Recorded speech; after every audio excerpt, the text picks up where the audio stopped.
शहदादपुर में पाक फौज सां यकजहती जो इज़हार कंदे पाक सिविल सोल्जर ऑर्गेनाइजेशन सांगर जे तरफ़ां ज़िले सदर गुलाम अब्बास बलोच, सीनियर नायब सदर ज़िले सांगर मोहम्मद बख्शी सुर्यो, तालको टंडो आदम सदर यार मोहम्मद लाहरी, तालको शहदादपुर सदर शौकत मलिक, आबिद तना, शौकत अली बुरड़ो, यूनिस अली मलिक, अली शेर लाखोर, नज़ीर चांडियो, राना नदीम सलीम राजपूत, समाजी वर्कर शहदादपुर पीर अकराम मोहल, जहांगीर इकबाल, जमीर हुसैन चांडियो, मोहम्मद याकूब सांद, श्याम लाल टंडो आदम समेत वहीद मेमर शहदादपुर जी अगवाणी में अली चौक खां शहदादपुर प्रेस क्लब ताईं रैली कढी वई।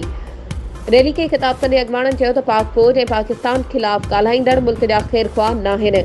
पाक फौज पूरी दुनिया में मुल्क जो नालो रोशन कयो आहे। पाक फौज मुल्क जो मज़बूत इदारो आहे। असांखे पंहिंजी पाक फौज ते नाज़ आहे।